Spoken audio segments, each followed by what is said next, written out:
What's up, everybody, and welcome to First Round Frenzy. Matt and Kole here. We got two more of these left to do, the AFC West and the NFC West. Today, it is the AFC West. It's a very interesting division.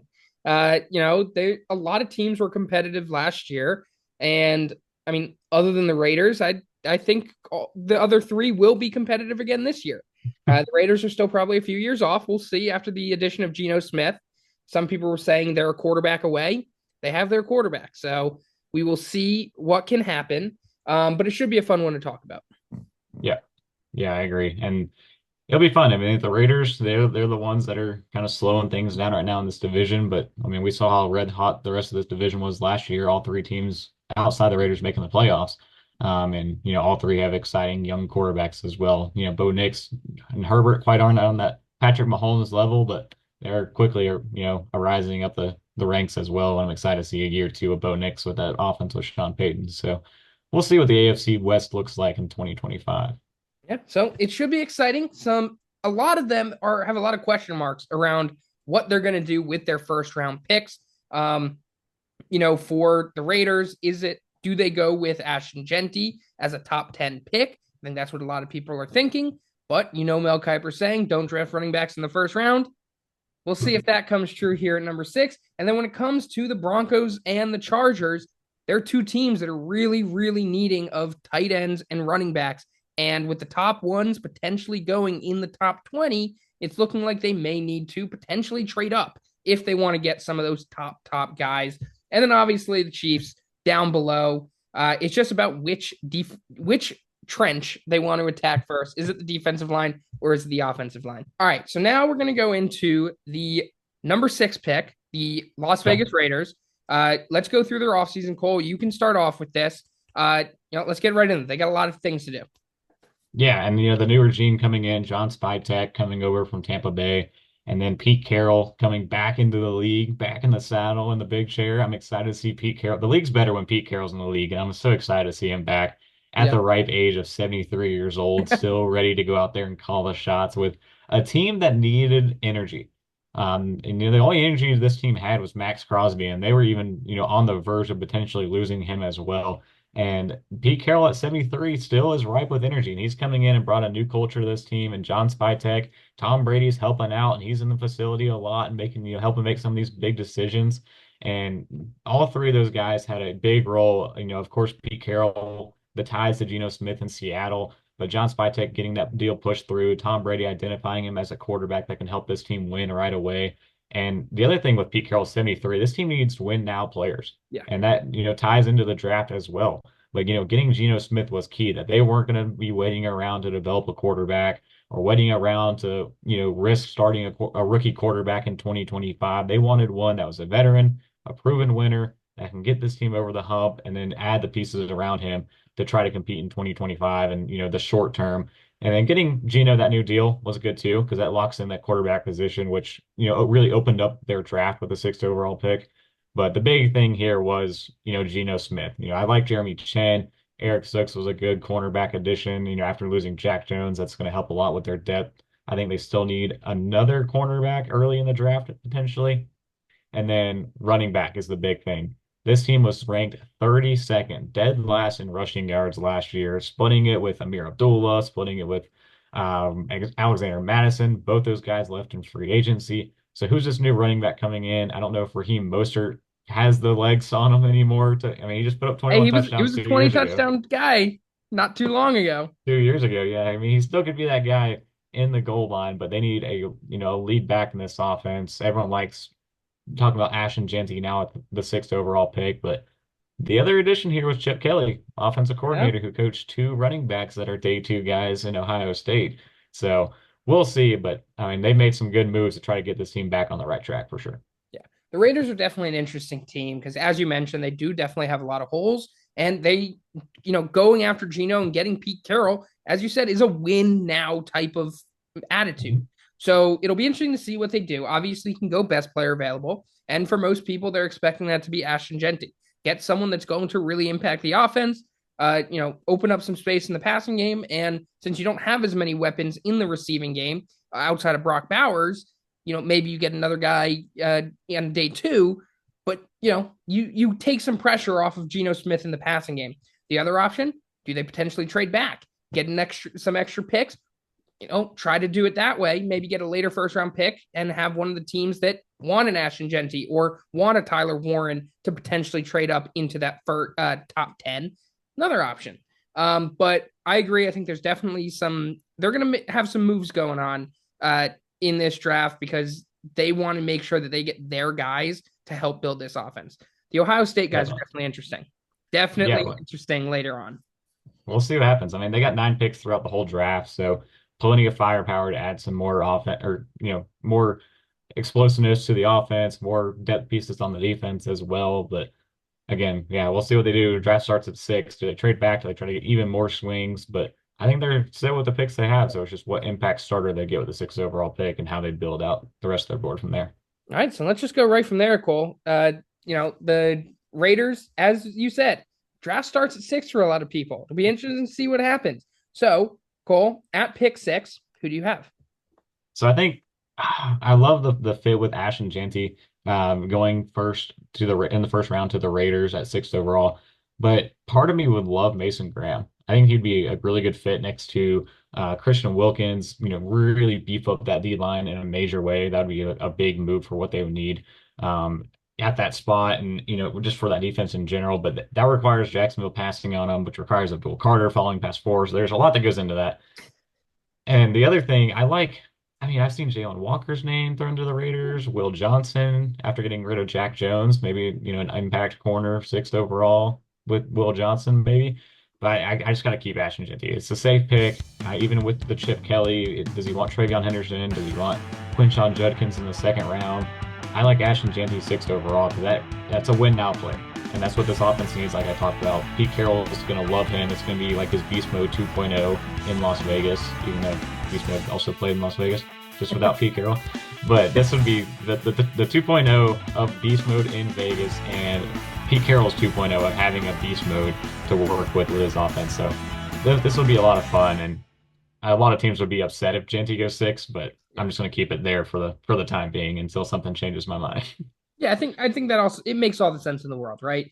I mean, there's a few options that they could go with here. They obviously went tight end last year, so Tyler Warren, Colson Loveland are off the board there. And it really comes down to I think they go skill position. I don't think they go offensive line here, despite there being some options. But it's Ashton Genty, it's Jalen Walker, it's Will Johnson, and it's Tedero McMillan. I think those are the 4 that they're going to be choosing between here at 6. And I think the one that makes the most impact immediately is going to be Ashton Genty. I think the offense can get by with a day 2 wide receiver and a day 2 corner if need be. And they'll be able to add depth at their other defensive positions later on in the draft as well, especially, edge rushers and interior defensive linemen who it's very deep. You'll be able to get them late day 2, early day 3 as well. So I think at the Yeah. end of the day, Ashton Genty is the one that's going to make the biggest impact on the offense and take the biggest load off of the passing game. All right, so now in the 2nd round, and like I talked about, I wanted to get maybe Will Johnson in the 1st round. So I'm going to go corner in the 2nd round in Benjamin Morrison. Coming My off the guy. hip injury, there's some current concerns there because hip injuries are huge for a cornerback trying to come back from that. But I think that, if those concerns are, answered and not a worry, you add him with Jacorian Bennett, you got DeCamerion Richardson, you got Isaiah Polamalu at safety. You got Jeremy Chin at safety as well, Darnay Holmes. So I think that gives you a good depth in the secondary. You add him to that group. Like I already talked about, Eric Stokes they added. Last year they drafted MJ Devonshire, who I think was Yep. trying to come back around toward the end of the season. But they just need more depth in that secondary after losing Jack Jones. A guy like Benjamin Morrison can do that for you. In the 3rd round, they have 2 picks, 68 and 92. With 68, I went with Timmy Oladejo, the defensive end out of UCLA.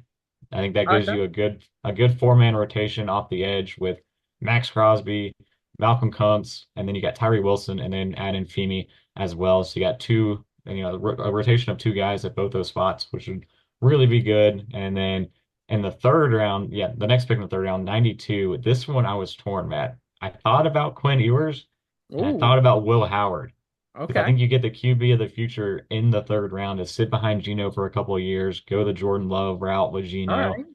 And I saw the Quinn Ewers this week, mocked with the Raiders. I saw people talking about him on Twitter with the Raiders, but I'm sticking with Will Howard right now, just to team back up with Chip Kelly. Those two just won the national championship together at Ohio State. Chip Kelly gets his natty champ back at quarterback and can keep working with him while working with Geno Smith as a starter for Will Howard to eventually take over. I like that. And I think we were talking about this earlier on in the process about the Raiders being an interesting spot for a guy like Jalen Milroe, right? And over the past few days, really, we've been hearing a lot more rumors about Jalen Milroe potentially going in the first round. So he kind of ends up not being an option unless you're willing to trade up in the late first round and potentially get him, which after Right. committing to Geno Smith, it just doesn't seem like the play at this time. If he drops, it would be interesting to see if they pull the trigger on their second round or early round 3 pick. That could be Hmm. interesting. But I think Will Howard makes all the sense in the world. A lot of physically, he reminds you a lot of Josh Allen. He ran the offense at Ohio State extremely well. The only question becomes, are you going to get the Kansas State Will Howard or are you going to get the Ohio State Will Howard? Because Right. Kansas State Will Howard was good, but he was extremely inconsistent. He struggled throwing the ball down the field. And the Ohio State Will Howard, obviously had a better offense and a better scheme, and his receivers got open better, but he completed passes. He was a winner. And I mean, he threw the dart at the end of the game to Jeremiah Smith to seal the national championship, right? Yeah. He's able to make the big plays. So as a third round pick, sit behind Geno for a year, 2 years, depending on how Geno plays. I think it's a good get for Las Vegas. Yeah, and I think keeping him with Chip Kelly's gonna be huge. A familiar Yep, voice, that the too. same scheme, that's gonna help him grow more in it. The one thing I hate here, and looking back on it, looking at their depth chart, I Okay. want you to tell me, I'm gonna put you on the spot, who the wide receiver three is for the Las Vegas Raiders in 2025, off the top of your head. Oh God. Do they even have one? That's my question. So they got Because Jacoby Myers, I guess, is their number one. yep, Trey Tucker right now is their number number two. two, if we're talking about just the wide receiver position. And then I Yep. guess it's Ramel Keaton, Christian Wilkerson, Tyreek McAllister, Kyle Phillips. Yeah, like wide receiver 2/3 So is they still going don't to be a have a need for wide this receiver team. three. That's Yep. the answer. I was right on that. But I mean, the yeah. passing game is going to be Brock Bowers, first and Oh, foremost. So obviously, yeah. I we'll think see what we're gonna happens. But see. I think a wide receiver at some point after the third round probably will have to get added. I think they're definitely going to add a wide receiver, and I think if they don't get one that they're comfortable with, I think we're going to see a lot of two tight end sets with two Yep. wide receivers and just feeding it to the tight ends and Ashton Genty. If they end up keeping Michael Mayer, this could be his breakout year. So we'll see what happens. But let's move on to the Denver Broncos, who have picked 20 in the first round. They're a very interesting team to me. I think they had a great free agency. When you're looking at this team, they made the playoffs as a wild card team. They obviously did not do well against Buffalo. They struggled, but I think their biggest thing was consistency on the offensive side of the ball. Their defense was electric, right? They had the most sacks in the NFL last season. They had a little bit of trouble in the secondary, which I think they do need to address at some point in the draft. But when you look at their free agency, right, they lost Zach Wilson, Cody Barton, Trayman Smith, Javonte Williams, Riley Dixon, Lil Jordan Humphrey. That's it. Then you go into you didn't really lose much. I think Cody Barton is probably the biggest concern. And then Javonte Williams, obviously, just because you don't really have a running back to replace him yet.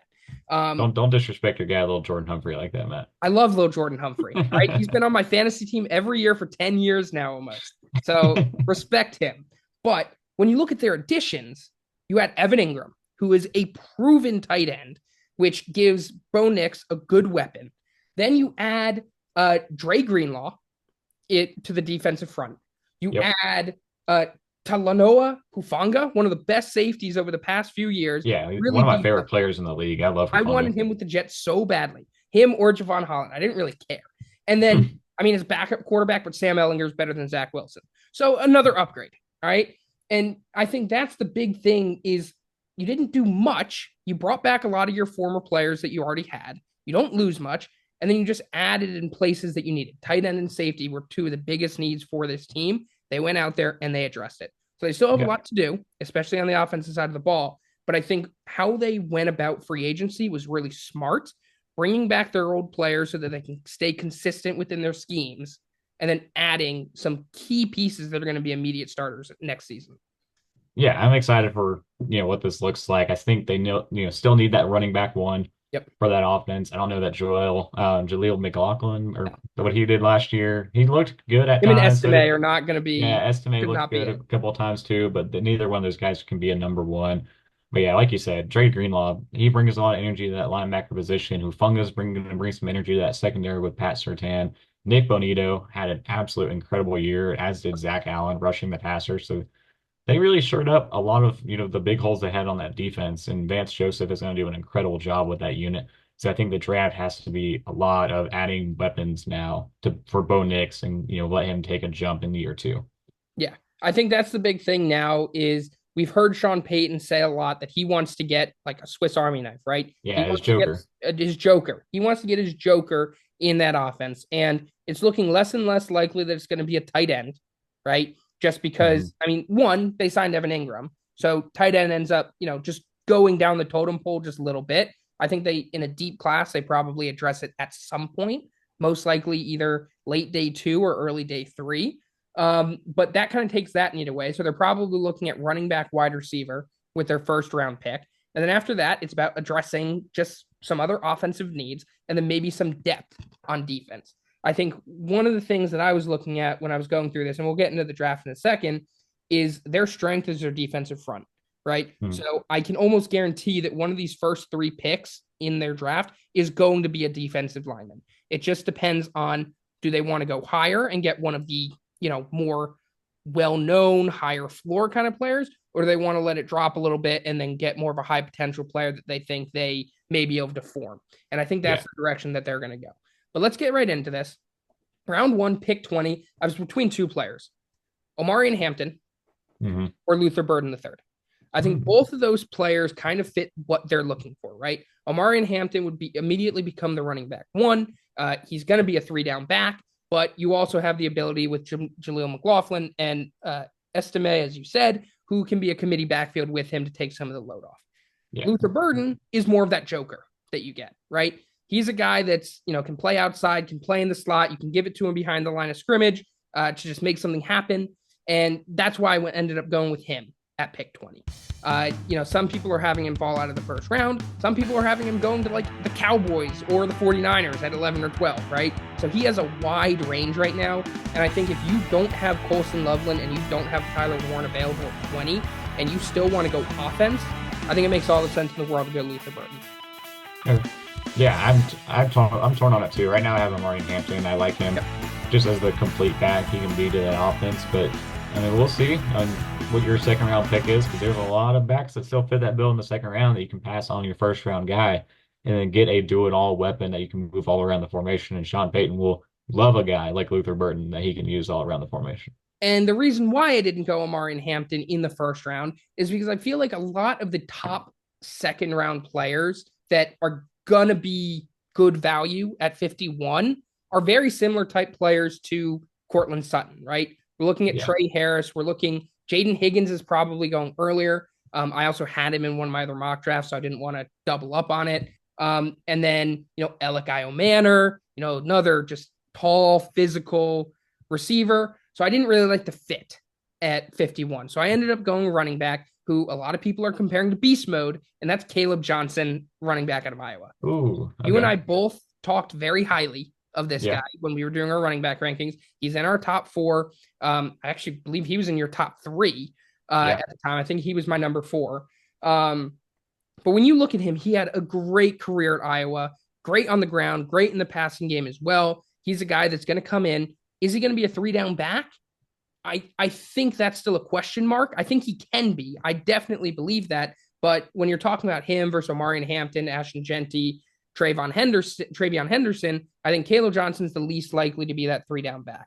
And I think Sean Payton's going in second round. You got your joker. You got the guy that's going to help Bo Nix out the most.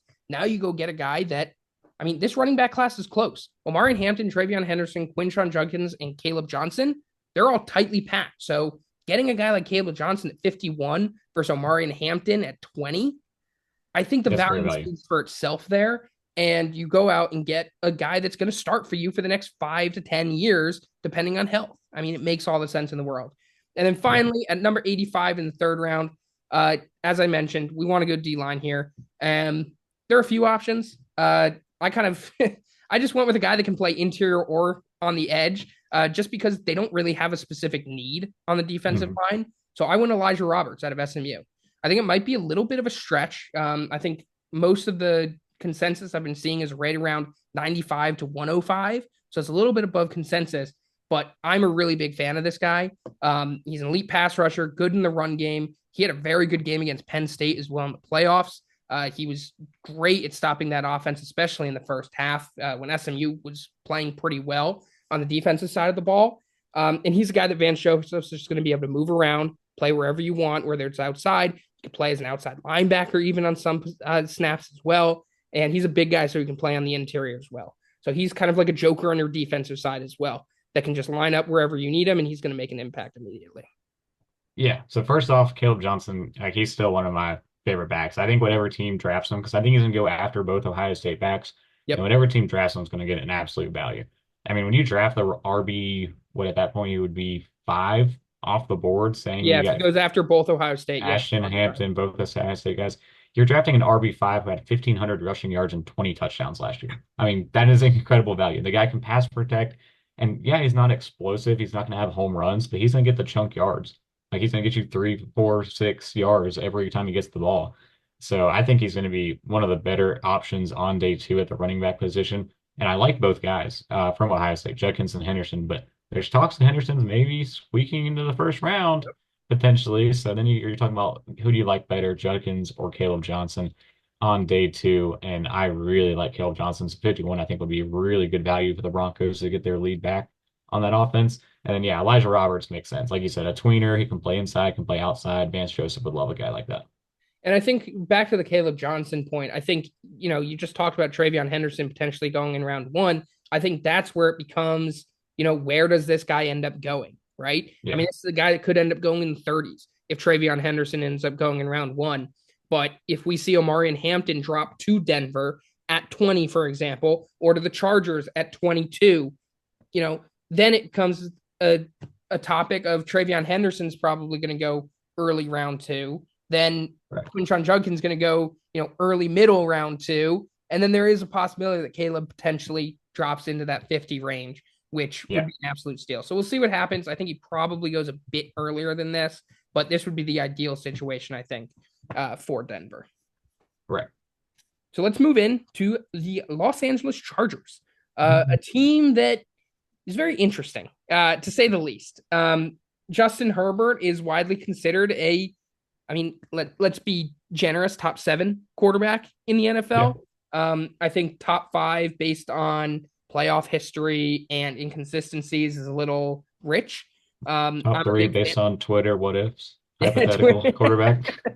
So, he's a guy that has potential to be a top 5 quarterback, right? He's a guy that, has had some troubles with his offense. Mhm. You know, Quentin Johnson with his drops, the head coaching and the play calling over Have the that past say few bad coaching years. staffs. Like he finally has, I think, a good coaching staff behind him. I think they're building a good roster on the offensive side of the ball. So we'll see what happens. But Kole, we'll let you get into this one. They're a team that if you make the right moves, they can be winning playoff games. Maybe not competing for a Super Bowl yet. That AFC is extremely stacked, but they're a team that could potentially win 1 or 2 playoff games. Yeah, and that's the thing is winning playoff games for them. 2 of the last 3 years, they got into the playoffs but lost first round.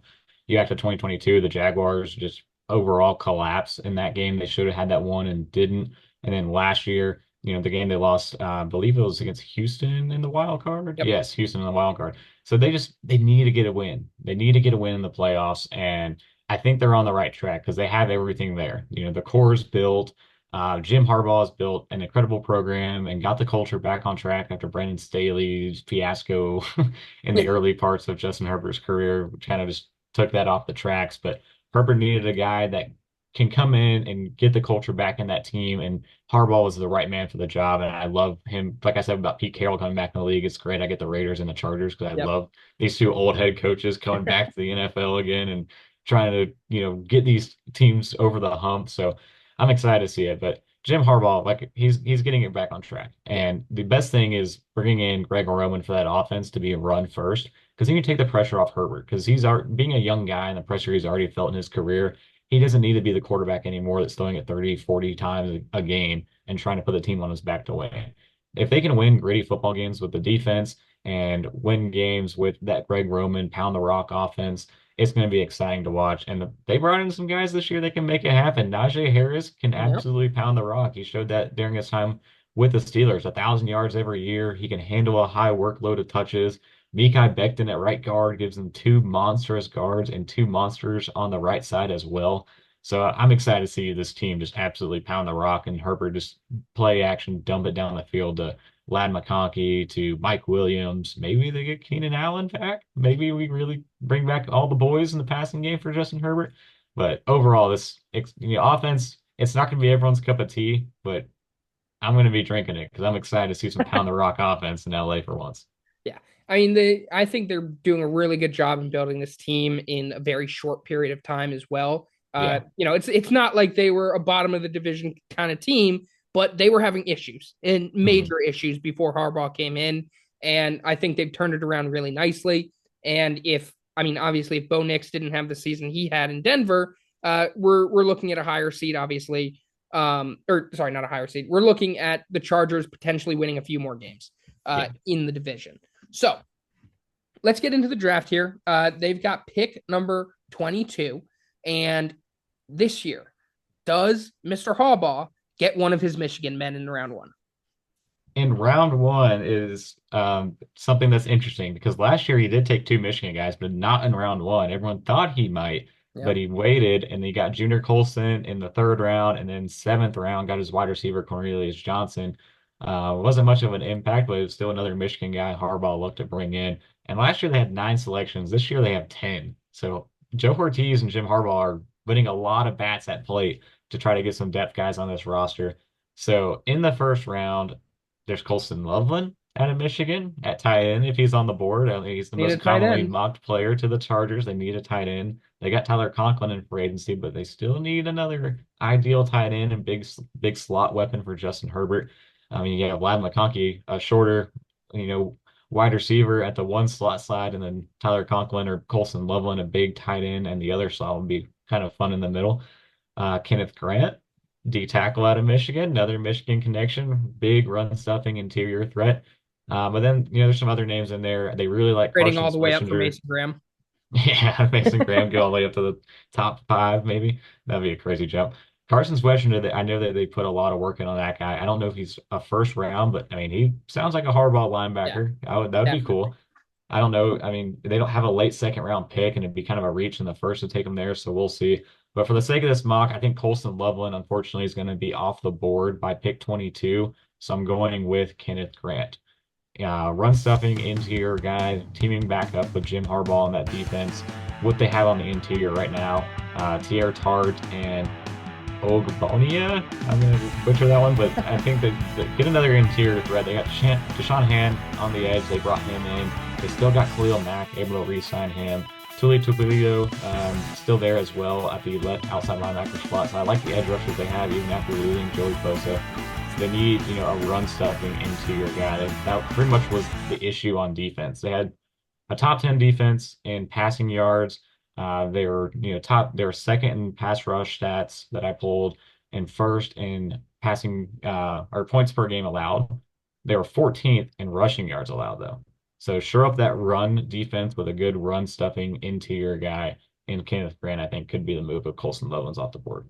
Yeah, and I think that makes sense. I mean, you go after a guy that you've done some good additions on the offensive side of the ball already, sharing up the run game, adding in Tyler Conklin as you mentioned. So I think addressing the defense early is a good idea for Michigan and sorry, not for me, for the Chargers. Oh my God, it is Basically, turning into Michigan. Michigan now.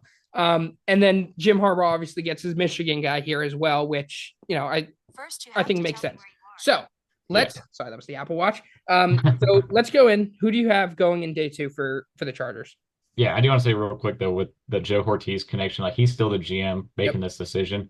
and he's coming from the Baltimore tree, which they tack the trenches heavy in Baltimore, and best player available on the D line is a Baltimore trend. So another reason I go with Kenneth Grant with that one. But round two, now I get the tight end, a guy they brought in for a top 30 visit, Mason Taylor, a big body, kind of slot, kind of can play in line as well. But I like what he can bring to that offense a little bit more than what Colson Loveland can, as much as everyone loves the Michigan Interesting. Okay. connection. Mason Taylor, I think, is a lot safer pick as someone who can also block, do a lot more with that offense and be behind Tyler Conklin and work in and out with him. So pick 55 in the second round. I'm going to go with him and pick 86 in the third round. You're going I to like like this this one, one. Matt. I'm going to I go like this one. Cam Scatabo. More running backs for that offense. Last year they had Gus Bus and J.K. Dobbins. They lost both guys, and they're still out there in free agency, so they haven't signed yet. They haven't quite lost them. But the only running back they brought in was Najee Harris. And behind him right now, they have Hassan Haskins, who is a Michigan guy. They got Kamani Vidal, who everyone on Twitter loved Kamani, but they never really got a real push in that offense.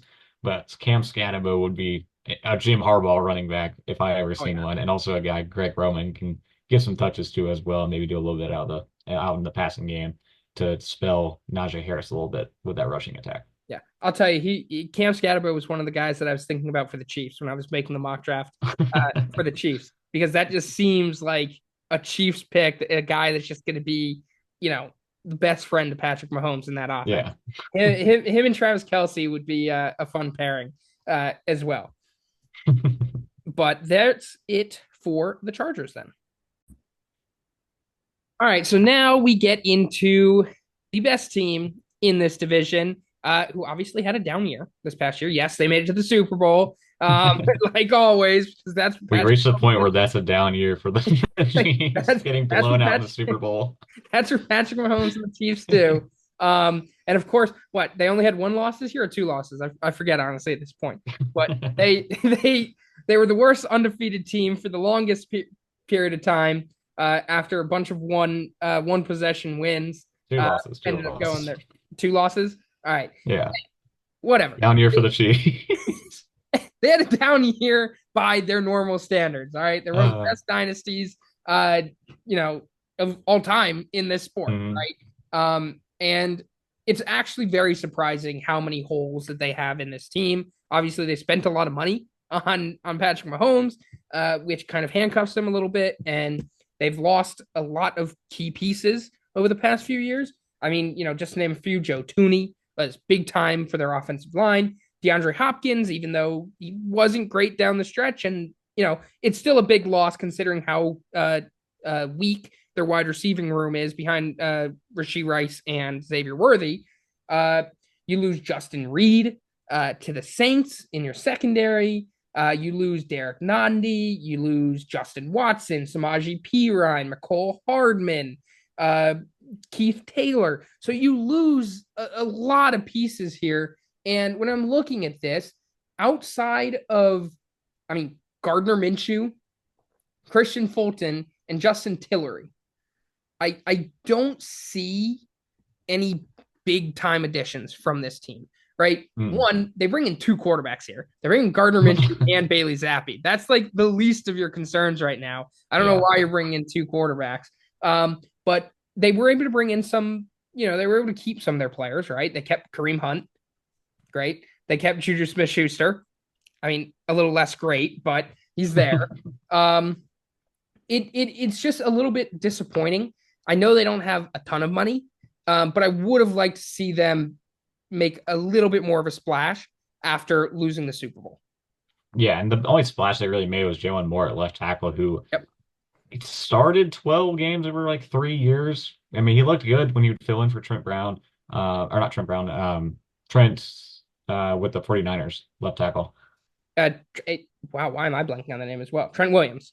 Trent Williams, yes, when he filled in Yes. with Trent Williams, he looked great for those 12 games over the last 3 years. But that was a big sum of money to throw to him when there's quality left tackles potentially Yep. available with their first overall pick, or not first overall pick, but their first round Round pick pick. at 31. So I was shocked to see that deal come in. Both Moores, Dan Moore with the Titans and Jalen Moore with the Chiefs, I think got paid a lot more than they should have, but I think that's also offensive the linemen left. in general got paid a Yeah. lot more. Like Fries as well. He got paid big time money. There were a lot of big offensive lineman deals this year. Yeah, so that was a big chunk. And Trey Smith, that holy moly, the deal they paid him after trying to franchise tag him, and then get the deal pushed after getting Joe Thuney out, was able to free up some money. So Kingsley Sumamayeta, who I loved in the draft, moves over to that left guard spot that Thuney vacated. So I think the low line's still great. I mean, it's more still a question. I wonder if they'll add in a left tackle or not, even after paying him that money. I think it's probably a consideration. So we'll see what you have them going with their first 3 rounds. So, but I think that's great. And looking at this roster, why in the world does Andy Reid have 6 tight ends on the roster right now? There's a whole second line what I'm looking at for another tight Yeah. end because of the Robert Tonyan edition. So I wonder what happens there. But Travis Kelce, he's still the guy for sure. And I Oh hope yeah. Noah Gray, I think Noah Gray has a pretty good year this year and tries to, give the team some confidence that, even though Travis Kelce's coming back for maybe one more year, I think Noah Gray gets a lot more work in this year and tries to prove himself. And the backfield's still interesting. I Yeah. mean, Pacheco, Kareem Hunt, and they add in Elijah Mitchell, and they like Carson Steele, what he added as a rookie, and he's going into a second year. There's consideration, like you said, maybe they added Cam Scannabo, like we just talked about. Hey, he could be an option for the Chiefs. So I wonder if a back gets added as well, or if they want to roll with what they have. But on paper right now, it looks like Andy Reid's going to roll with the same formula Yep. and see what works. But Hollywood Brown, I'm look out for him too because he got hurt and missed like the Could whole have a big year. 2024 season. They brought him back and wanted to see what he can do. So I think he can have a big year as well. But this looks like on paper pretty much the same Chiefs team running it back again. Yeah, it could be very interesting. You mentioned the 6 tight ends on the roster, and it's not like they're good tight ends too, right? I mean, you've Yeah, got Kelsey and Noah Gray, but Jared Wiley, Firks. very highly That's a touted Firkster, Anthony tight end.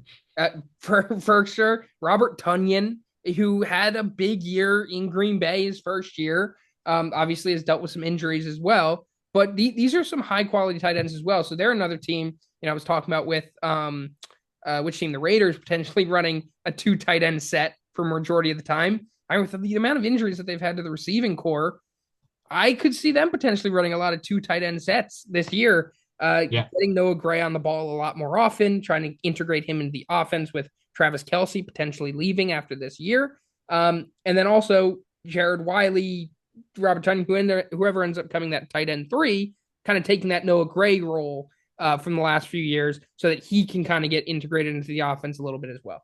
So it'll be yeah. interesting to see how they kind of work on that offense in those skill positions because I think there's a lot of question marks there. Mhm.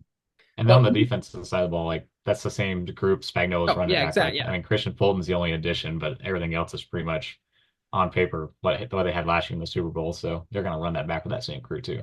they're going to run it back. Maybe a few additions with throughout the draft. We'll see what happens. Yeah. But I think most of that will be done later in the draft rather than early because I think they really want to help out this offense a little bit and fill some holes. Yeah. But we can get right into this. Round 1, pick 31. I just mentioned that they want to go offense early. I'm not going offense with pick 31 in the first round, and that's because I go Walter Nolan, interior defensive line at Oh, Ole Miss. wow. I was, we were just talking about this. I was thinking about potentially going Arante Ursary or Josh Connerly. I think Yeah. a lot of people are starting to say that could be the pick here. But I think the value of getting Walter Nolan at 31 is greater than getting one of the offensive tackles. We just mentioned how they spent a ton of money on the offensive line, especially at the tackle position this offseason. And Walter Nolan, who's potentially a top 15 player in this class, I mean, if everything goes right, I mean, obviously there's some character concerns, right? But before this, people were talking about him as a top 20 pick. Everybody's saying the Bengals or the Cardinals or even the Falcons at 15. So he's a guy that if he drops to 31, putting him next to Chris Jones in the interior of that defensive line, I think that makes one of the best defensive fronts in the NFL, right? The interior of that defensive line will be huge. And we just talked about how Denver Broncos love running the football, right? They're going to get a running back and they're going to pound the football. We just talked about the Raiders potentially getting Ashton Genty. They're going to pound the football. And then we talk about the Los Angeles Chargers getting Najee Harris and they're going to pound the football. You need a good interior defensive line in this division if you want to have success. And yes, the Chiefs are probably the favorites again. I mean, there's no question about it. But these teams could do some damage if they don't shore up that middle of the line. So I go out and Mhm. get Walter Nolan, who is also a very, very, very good pass rusher in his own right. Yeah, and I know there were some concerns last year about Chris Jones, and then he signs like a 5-year deal or whatever it was. I'm sure there's some outs in Yep. there if he ends up trying to hang it up if they get another ring or two and just call it a career. But for the short term, that would be an incredible 1-2 duo on the interior, like we talked about Walter Nolan and having Chris Jones. But right now, I think I still lean left tackle. We'll see. I Yep. had Walter Nolan just on my mock right now for transparency at 32 to the Eagles. Okay. So you took him, snap him one pick ahead to the Chiefs is interesting. But I had Josh Simmons out of Okay. Ohio State, the I left don't tackle, have because I him think you dropping that can. far in mind. Yeah. That's why I end up not having him there. But if Okay. he were Okay. to drop there, I think that's easily the pick. There's no Yeah, question. because I think that's some high upside with the player he was supposed to be coming into this class, Yep. and then a bad knee injury. You can have Jalen Moore potentially have the leg up, pun intended, I guess, Yep. and have the leg up at left tackle to be that left tackle one, but then Josh Simmons maybe eventually take over that spot, even though you're paying Jalen Moore a lot of money. So I'm what maybe they paid him a lot of money and they won't go out tackle on the offensive Yep. line. So we'll see what happens. But yeah, Walter Nolan would be incredible value if they can get him there at 31. All right, so let's move on to round two. They've got pick 63. And for me, I think they do need to address the wide receiver position. All right. Yeah, Obviously, they were not the same team after Rashee Rice got injured. Rashee Rice took a majority of the targets at the early part of the season. And as soon as he went down, Xavier Worthy stepped up great in the playoffs.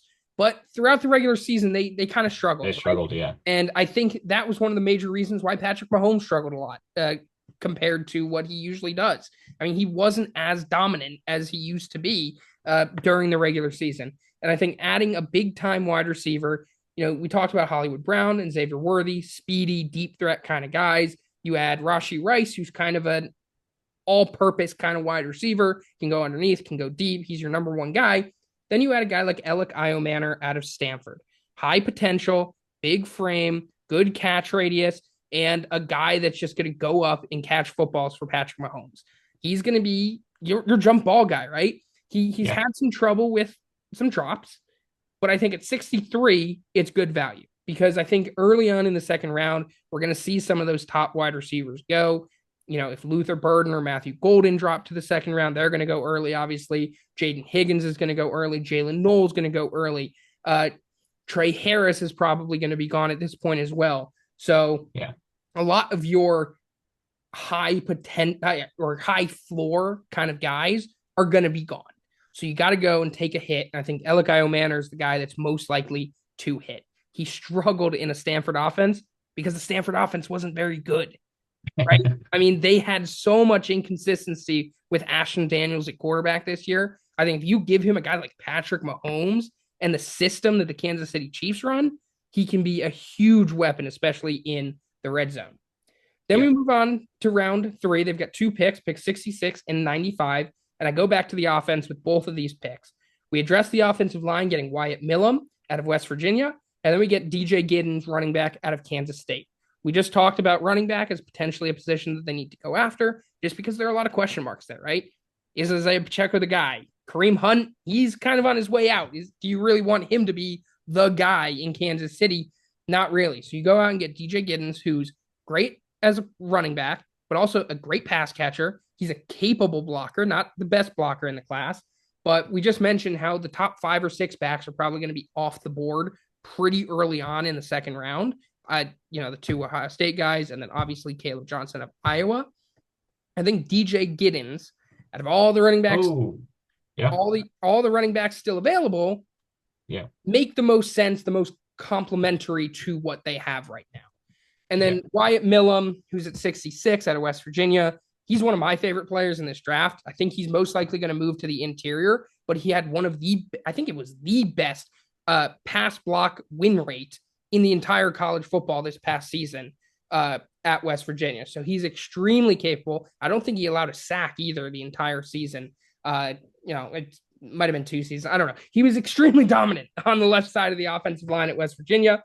And if you get him at 66, he's a guy that, could kick outside, but he also just has versatility to pretty much play across the line, maybe not center, but pretty much across the entire offensive line wherever you need to plug him in. Yeah, and I think with Wyatt Millum, or I'll start with A.O. Manor. He's an incredible run blocker too. Yeah, So I think he's gonna get on the field like a three down wide receiver with that offense, and they're gonna rotate the other guys in those spots because Xavier Worthy can come out, be the big play guy. I mean, if that a big play gadget guy named Xavier Worthy, where you get the ball to him in yeah, space anywhere behind the line, downfield, and then Hollywood Brown be your main field stretcher. You pump a lot of targets into Rashee Rice, and then A.O. Minor is like you said, like the big play, or not the big play, but the big body guy. yep, Contested catches, need to have it, goal line, red zone, those kind of things. And then just, I think he's going to be a three down guy with that offense just because he can oh, block in the 100%. run game. And then with the run game, Wyatt Millum is a great run blocker. And I think at left guard could be a spot where he could challenge Kingsley Sumayeda because I know they 100%. weren't very high on him last year. And that's why they're moving him now to left guard and they got a new left tackle in there. So he can challenge for that spot and maybe start there. And then DJ Giddens, he reminds me a lot of Aaron Jones. I mean, you don't you look at the number and like it looks fast, and he kind of plays fast, but he has the cutbacks that are insane. And he can slash, and then the cutbacks that paired with, a bruiser, physical back like Isaiah Pacheco can work really well for that offense and kind of be more of a run, maybe a run style Andy Reid offense when you add in those two guys. And also Kareem Hunt, Elijah Mitchell, Carson Steele, all the backs they have can kind of take some pressure off, Mahomes having to be Mahomes all the time. Yeah. And I think what I like about these three guys in particular on the offensive side of the ball is they're not the biggest names out there, right? But they fit exactly what the Kansas City Chiefs need to go out and make an impact immediately. We look Yeah. at their entire offense and how they built it over the past few years. There's not many big name guys, right? Rashee Rice out of SMU wasn't extremely highly touted coming out of college. You look at the running back group. Isaiah Pacheco is, he was pretty decent running back, but they obviously reached on him in the first round, and he hasn't been great. Hollywood Brown, he's kind of been discarded from around the league. He didn't have a great start to his career, a lot of drops. He comes in to try to get a new start. And then Xavier Worthy, who again was kind of seen as second fiddle to a lot of the other Texas guys coming out of school at the time. Hmm. He was great, but he wasn't seen as a highly touted draft prospect until he ran a really, really good 40 at the combine. So I think Elikiah Manor, as you mentioned, great run blocker, three down guy. He's going to come in, make an immediate impact. Wyatt Millum is a guy, yeah, he's probably going to be a left guard, and his arm length is a question mark, but he's a guy that can kick out to the left tackle if you need to. I truly believe he can be a serviceable offensive tackle in the NFL if given the chance. And then DJ Giddens, not the biggest name, but a lot of high upside for him at the running back position. Yeah, these are like all Brett Beach guys, like you're talking about. He never targets like the big programs or Yep. like the power, the top five programs that are out there. Because you had Stanford, West Virginia, and K State on here. I would consider Ole Miss just because Walter Nolan's like a top prospect as a top one. But Kingsley Sumayeda came out of BYU. Felix Anduke Uzama came out of Kansas State as well. Rashee Rice out of SMU. George Karlaftis came out of Purdue. Sky Moore came out of Western Michigan. So he targets some of these, lesser teams that are even Rutgers. Isaiah Pacheco came out of Rutgers Yep. football, if you remember back in the day. So he doesn't target these top programs. He kind of tries to find some value in these other schools. So that kind of fits the Brett Veach mold as well with that draft class. And I think that's Arante Ursary was going to be my pick at 31 if we went offensive tackle. Again, Minnesota, another Yeah. smaller school. And speaking of Rutgers, Kyle Monongai could be an interesting pick here for the Chiefs late in the draft if they don't decide to go running back early on. Another Rutgers guy who's a beast. Hmm. So watch out for him. But that's it for the AFC West. As always, Cole, are there any changes in this division going into next year? Um, no one's beating the Chiefs. I mean, Yep. I'm not gonna rule them out until someone does. I mean, the Eagles did in the Super Bowl, but like we said, they went 15-2 in a down year. So, Yeah. yeah, the Chiefs until the Buffalo Bills can step up are still probably gonna be the number one seed in the AFC. The Chargers, I want to see some hardball football and see it work successfully. Like get like a 12-win Chargers team again, where they can just pound the rock, play good defense. Herbert answer the bell when they need them to late in the game. So we'll see how they can do. And it depends on the Bo Nix. If Bo Nix has that sophomore leap or a sophomore slump, I think it's a big telling point for the Broncos. And then I need to see more from the Raiders and especially on the field because I still think that team has a lot of holes and their draft class might decide some things, but right now there's a lot more holes until Pete Carroll gets that thing off the ground and running. Yeah, I think Chiefs are obviously number one in the division. Chargers, I think, are obviously number two in the division. And then, as you mentioned, I think if Bo Nix has a sophomore slump, I think there's a chance that the Raiders jump them. You know, obviously they need to get Ashton Genty. They need to make a few more additions, just in terms of depth. You know, they need another wide receiver. They need another corner to add on there. So if they make those choices and the players turn out to be good, and Bo Nix has a slump, I think they can pass him. But otherwise, I don't think there's any change because if Bo Nix plays half decent, that Broncos defense is going to be dominant. And I just don't think a team like the Raiders in particular will be able to cope with that. So Yeah, and I think actually, that's going to be a big adjustment for Geno Smith switching over to the AFC. yeah, He kind of had some little cakewalks in the NFC and always got the Seahawks on fringe playoff territory. The AFC is a different breed of football in the AFC and trying to compete as a wild card team. So, especially in this division, we'll see what happens the for Geno question Smith. is this now the best quarterback division in football? Because the AFC North, there's a question for it, but the Browns and Steelers don't have a quarterback right now. So I don't know if you can count them as the best quarterback division in football right now. Yeah, um, I, I think it I don't might be. know. It might be. It might be. It might be. Yeah, But just up here, like they got the veterans, they got Mahomes, they got Herbert. Yeah, I mean, I think it's up there. It might not be the yeah, best. I think the NFC North has something to say about it as well. But yeah, but I mean, Caleb Williams in year two, we'll see what happens. We see don't what know what to happens. expect out of JJ McCarthy. Yep. This division might have the best division of quarterbacks in the league. All right. So that is the AFC West. Next up, we finish off the divisional overviews with the NFC West, which should be an interesting one. We'll get into that. And after that, it's draft week. We're getting ready. And I believe we'll do one more mock draft, potentially one episode, just kind of maybe our guys or, something like that.